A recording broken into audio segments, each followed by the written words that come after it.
Okay, hi everybody. I'm Roger, and I'm going to try to talk to you about basically two different pieces. The first piece will be how Tor works, what Tor's values are, how we go about thinking about these sorts of things. And the second piece will be some lessons learned from the Tor world for the decentralized cryptocurrency, peer-to-peer world out there.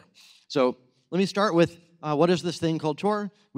So Tor is an umbrella, it's an ecosystem of projects around the world. It's also a nonprofit, we talked about that this morning. And it's also a global volunteer community. There are a lot of people around the world working on Tor, whether that's researchers or activists or people doing trainings or otherwise trying to have their privacy. So part of the fun of Tor is that it's a lot of different things. Every time I go to a new city, there's some professor or research group who's working on some new research problem in terms of how to make Tor faster, how to understand security more, things like that. Okay, so speaking of that, let's start at the beginning. Whenever you're thinking of a security tool, what's your threat model? What are you worried about? So we've got Alice over here. She's trying to go to some website, Bob, and maybe somebody is trying to watch who's doing what in this connection. So maybe somebody's watching Alice's local network. Maybe that's somebody on the Wi-Fi here. Maybe that's somebody, Starbucks, watching the Wi-Fi. Or maybe that's the monopoly telephone company in Tunisia, something like that. Or maybe the attacker is somewhere in the middle of the network. Maybe it's AT&T, so I guess that's NSA. So, or Deutsche Telekom, or other like major backbone providers of the internet. These are things that we worry about. Or maybe it's somebody watching Bob. Maybe it's somebody watching WikiLeaks, and they want to know who's connecting to them so they can investigate them more. Or maybe it is the destination website. Maybe it's CNN.com, and they want to know who their users are so they can advertise to them better. So these are the various things that we worry about in terms of threats for Tor. And another important lesson here, encryption is good. You should use encryption. But even when you're using encryption, somebody watching your traffic gets to learn who you're talking to, when you're talking to them, how much you're talking to them. And that's actually, like, nobody tries to break the encryption anymore. If you're the CIA, you build your social graph of who's talking to who, and then you look at who's in the middle of the graph, and those are the people whose house you break into and steal their laptop or whatever out-of-band attacks you're going to do. So encryption is good, but it's not enough. And one way of looking at that, how many people here remember a creepy NSA guy from more like 10 years ago now? I see a couple of hands, great. So so his phrase was, we kill people based on metadata. And he's not trying to be like threatening or whatever. He's just factually saying, look, this is how NSA and other governments work. We look at communications metadata and we take action based on that. So this phrase, communications metadata, is exactly what I'm talking about in the Tor context. We want to give people tools to empower them to decide who gets to see their communications metadata. And there are some other topics that we should definitely talk about after the talk. So one of them is the big fight about end-to-end encryption. Here we have Attorney General will ask Zuckerberg, this is back in 2019, will ask Zuckerberg to halt plans for end-to-end encryption across Facebook's apps. We are writing to request that Facebook does not proceed with its plan to give everybody security without ensuring that there is no reduction to user safety. So that drives me nuts in a, you'd better make sure that everybody stays unsafe until you can convince me that the children will be more safe. So that's some of the context that we're talking about. At the same time, we've got some other more recent cases. Here was one where apparently the FBI was trying to catch somebody, and they sent him a YouTube link, and then they went to YouTube and said, tell us every single person who's ever watched that video. And that's the sort of platform attack that we need to wonder about in this day and age. And I don't know whether YouTube supplied it in that particular case, but they have the answer. So hopefully.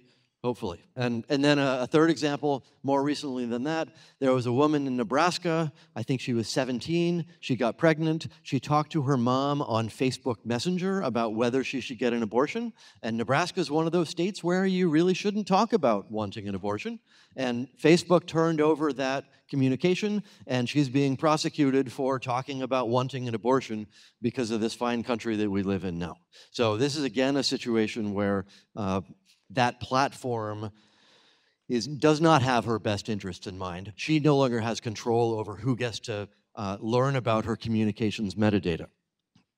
Okay, so I actually only use the word anonymity when I'm talking to other researchers. When I'm talking to my parents, I tell them I'm working on a privacy system. Because anonymity, I don't know, that's kind of scary, but privacy, that's an important Western value. Everybody should have privacy. When I'm talking to corporations, I work on network security or communication security. Because you go to Google and you say, I've got a privacy tool, and Google says, no, privacy is dead, I don't want that. But oh, I have a tool that lets me investigate what company I might buy things from without my competitors learning that I'm doing it. Oh yes, I do want that. And then when I talk to governments, I work on traffic analysis resistant communication networks. And again, it's the same system, it's the same security properties, and it has to be the same security properties so that everybody blends together. But you can't go to the government and say, I've got a security tool. They already have too many of those. They don't want anonymity or privacy. But oh, I can send my ambassador to Israel, and somebody watching the hotel network connection doesn't learn that she's my ambassador. Yeah, I actually do really need that for government security, for resisting traffic analysis properties. So again, it's the same security properties, and you need to have all these groups blending together. The fourth category is people in Vietnam or other places who can't get to BBC, and they want to reach certain websites that their government wants to prevent them from reaching. And I was actually in Vietnam not too long ago trying to figure out if I should use that example of BBC, because trying to think through what governments are worried that people will say inside their country. Okay, so that's a couple of thoughts about why this stuff matters. How do you actually build one of these? The easy answer is you have some centralized system, like a VPN or something, and all the users ask for web pages, and they get them through the centralized system. And that's great, except what if that central point of failure fails? And it always starts off with, I promise I'm never going to look at any of your traffic. Okay, actually, we do look at all of your traffic, but I promise I won't write anything down. Okay, actually, we do log everything, but I promise I won't tell anybody.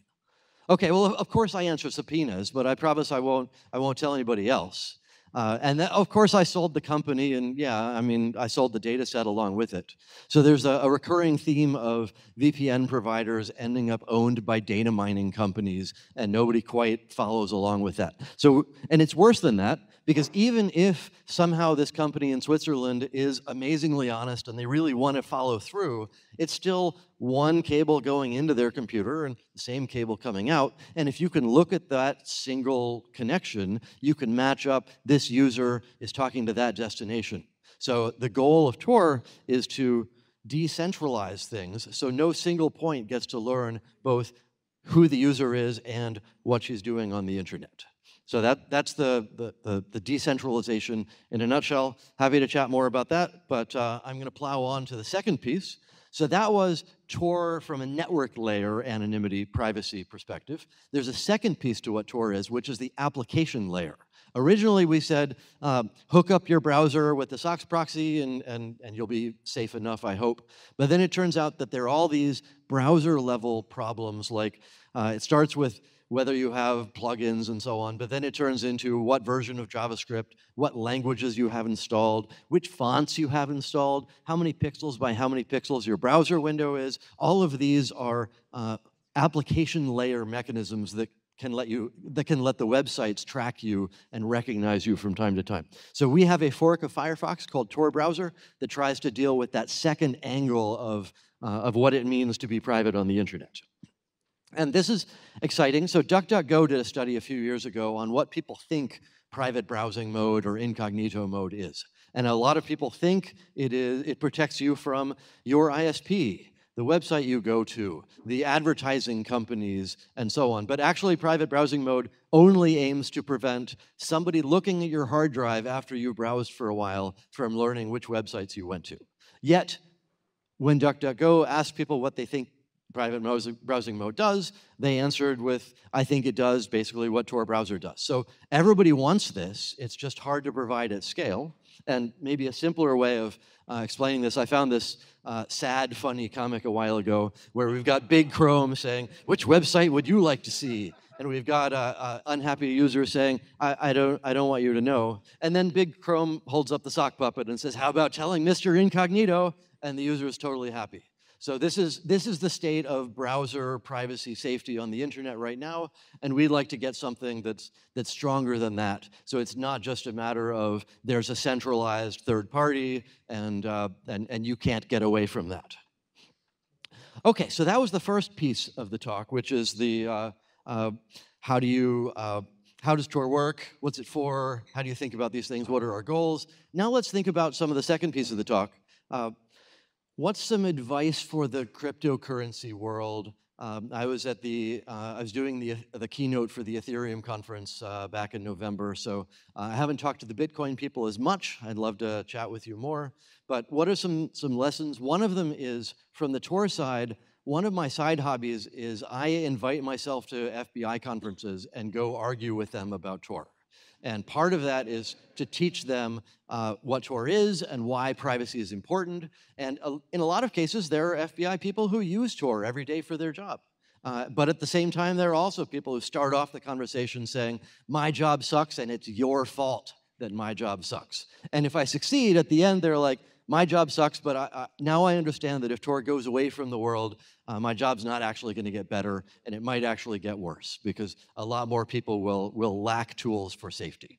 So part of the challenge there is, how do you find these groups and find allies inside these groups? And we talked this morning about having positive use cases, having positive uses, making sure you publicize them. Don't be Tornado Cash is the other version of that. Imagine if Tornado Cash had... imagine if the interns in OFAC were Tornado Cash users. And then the OFAC people are like, we need to get rid of this. And the interns are like, wait a minute, I use the internet, I use this thing, I know what it's for, I know why it's good. That would have had a very different outcome. So trying to figure out, shifting into social scientist mode, we talked to some people about why they care about Tor, and here are a couple of stories. I'm a political activist, part of a semi-criminalized minority. In my younger years, I entered the public debate openly, found out that my government has surprisingly broad powers to track down dissidents. Only by using things like Tor can I get my message out without the police coming to check my papers. Tor allows me freedom to publish my message to the world without being personally persecuted for it. So this is the standard privacy activist example. But then there's a more interesting one. I'm a doctor in a very political town, think Washington, D.C. or Brussels. I have patients who work on legislation that can mean billions of dollars to major telecom, social media, and so on. So I'm a doctor, and senators come to me with interesting diseases. And those same senators choose which fighter plane to buy or whatever. And imagine you're a defense contractor. You want to know whether that senator has cancer or AIDS or whatever's going on with them. So this doctor realized, of course I need to use something like Tor. Part of my job as a doctor is patient safety, and that means when the senator comes in, I don't immediately blurt out onto my internet all the diseases that I'm researching about that patient. And the same sort of argument goes from the legal side. If you're a lawyer and you have lawyer-client privilege, you should be protecting on the internet the research that you do about the cases that you're helping with for the same sorts of reasons. So it's not just, I'm a citizen and I want some privacy. It's we need to think as a collective group, what are the risks of using the internet and who is at risk when I say things on the internet. And we've had some other exciting high-profile users. Some people are in the ed as a hero side, and some people are on the ed as a traitor side. But part of this, again, comes down to the messaging of what category of users do you want, and who are you trying to protect. And I guess the bigger picture of that is thinking about it in terms of power imbalances. So yes, Tor is useful for the dictator who has a military, but Tor is more useful for the people who don't have a military behind them, because they're otherwise more vulnerable in society. If they're a blogger in Egypt or something, you don't have the power to keep yourself out of jail. So yes, it's useful for all different types of people, but I think Tor is most useful for the most vulnerable categories of people in society. And and thinking about that in terms of power imbalances is really helpful. Another way of saying that is, a lot of people look at this and say, look, I'm just writing tech, and it's politically neutral. I'm not doing this for political reasons, like code is code, there's no politics to it. I think that's bullshit, because if you don't think about the political implications of what you're doing, you're going to end up reinforcing the existing power structures. You're going to end up building another centralized thing, and you're going to give all the money to Google or Apple or Facebook or whoever it is. So part of the goal of thinking about the politics of technology, and you're the Bitcoin people, I don't have to convince you of this, is when you're building technical tools, they're going to have political impact, and think through the political impact you want to make sure that you're building the tools that will get you there. Okay, so another discussion. We talked a little bit this morning about the capitalism versus altruism side of things. There's always somebody who's like, hey, Tor, I had an idea. Why don't you add a coin? Why don't you pay relays? Why don't you incentivize? And you can get a lot of cool things out of that from the scalability side of that. The big challenge is, let's say we did try to pay relay operators. If you sign up as a relay operator in order to maximize your money, shouldn't you minimize your costs? So put all your relays in the same place. So suddenly the whole Tor network is in northern Germany at Hetzner, and now you don't have the diversity of locations that you want. And if your goal is to maximize your money, why not sell the data on the side? Capitalism is, it's a clear game, everyone knows how to play it, so you're incentivizing whatever outcomes you want. And you'll get different, it's not just about different ways to the same Tor network. You get a different Tor network depending on what sort of incentive structures you put in. So there are some ways that I think wouldn't destroy the incentive structures. Gamification, badges, leaderboards, I'm running the fastest relay in the US, I'm so cool. And community building, meetups, giving more attention from people like me to the people who are running relays. And there are actually a bunch of nonprofits around the world who are running nonprofits to run relays. So this sort of community building is more organic. It doesn't scale quite as well, but it produces a more robust community. And maybe we can subsidize costs. Maybe that wouldn't screw up the incentives too much. So as long as you're not doing it to make money, then we can help you not have ISP costs or something like that.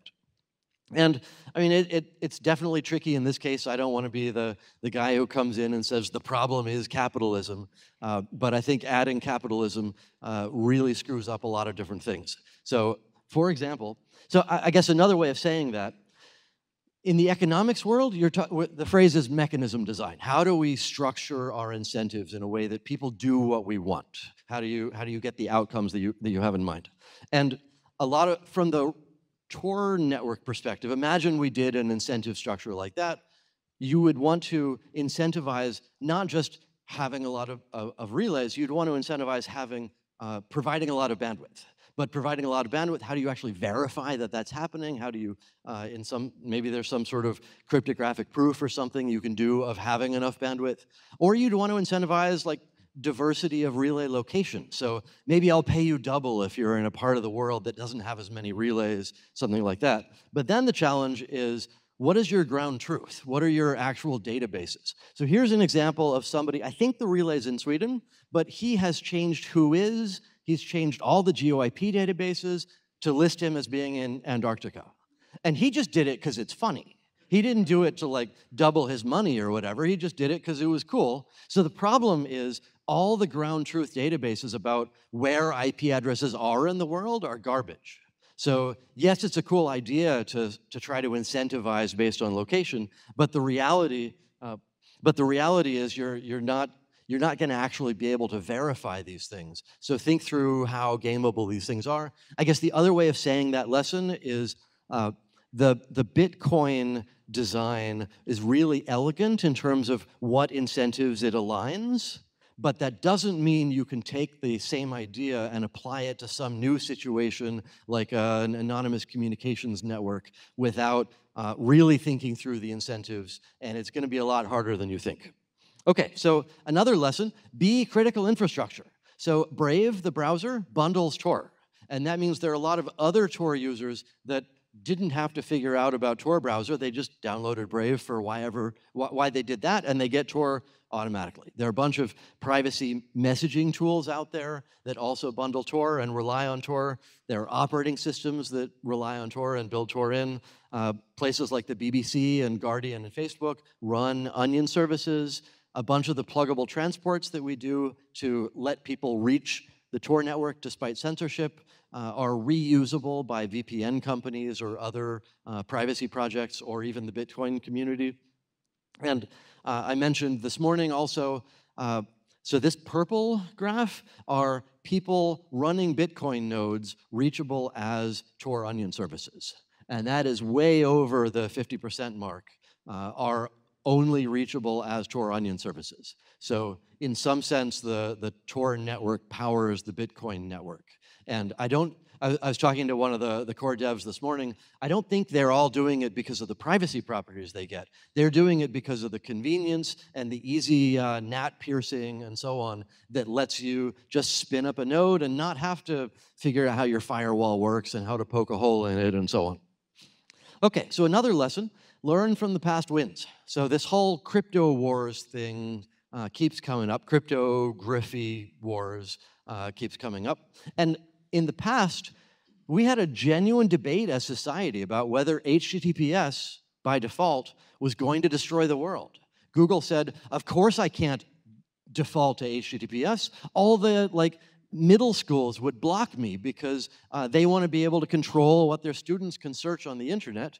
Somehow we won that war. Now you wouldn't imagine going to your bank without HTTPS. You wouldn't imagine going to New York Times without HTTPS. It's just normal. It's just what people have. So how do we take that lesson and use it again for the end-to-end encryption debate, where eventually, of course, we should all have end-to-end encryption. It's obvious. Yet we have the US, and it's not just like China and Russia that are complaining about end-to-end encryption. It's England, Australia, the US that are trying to scare us about it. And when our foreign ministry goes to China and says, you know, you're an authoritarian regime because you don't support encryption, and China says, actually, we're trying to keep our citizens safe just like you are. We're scared of end-to-end encryption, and so are you. So there's an undermining of foreign policy that happens when our governments are scared of encryption that makes the whole world a worse place. So yeah, how do we learn from that?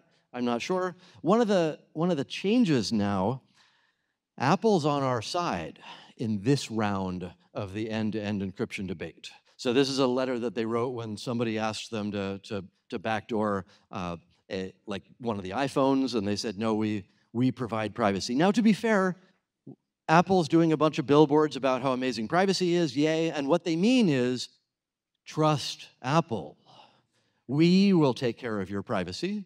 And yet, at the same time, they're teaching the world that privacy is a really important thing. It's not scary. It's not, what do I have to hide? So we should take advantage of the fact that their comms team is bigger than my comms team. Another angle to think about, EFF is running a campaign to get people running Tor relays at universities, and they have printed these amazing shiny coins that I'll show you afterwards. So part of the goal is to get the momentum and show that running relays around the world isn't so scary. Relays at universities are actually a really good match for research, education, community reasons. There are 4 different groups at MIT who are running relays. That's awesome. You should become the 5th. If you're from another university, I'd love to chat with you afterwards. Okay, so last topics, and then we can do, I think we'll have some time for questions, I hope. So think about what kind of incentives you want in the network that you're building and how you can get them and which ones are actually feasible to get. Make allies, including among your enemies. Go talk to the people who are scared of your tools and teach them that you're a reasonable person and that you actually have a lot of good use cases and it's important for your tool to continue to exist. So teach them whether it's Tor, whether it's Bitcoin, encryption, privacy, freedom, all of these important things. We need to actually go teach senators and law enforcement, not just in this country, but all of them. And please run relays or bridges or snowflakes are a pluggable transport mechanism for helping people reach the Tor network despite censorship. And yes, we're a nonprofit, and yes, we accept Bitcoin. So we'd love to chat with you more about that afterwards, especially in this fine financial world where our government is crumbling and our stock market is crumbling. Maybe the cryptocurrencies aren't crumbling quite as quickly. So yes, thank you. Time for questions.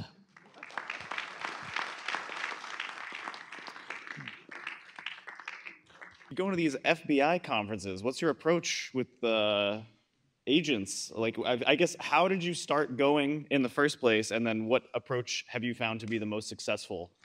Yeah, so Your purpose I managed to is. get invited to some of them to teach them about Tor, and from there I managed to try to get invited to some more after that.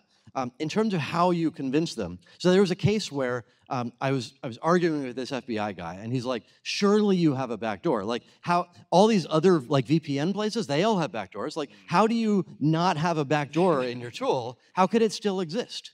And at that point, I'm like, okay, earlier in the day, I talked to that FBI guy and that FBI guy and that FBI guy who all told me that they rely on Tor for their work. Do you want me to have the ability to learn what they're doing on my network? And that's the point where he's like, oh my gosh, I'd never thought about that.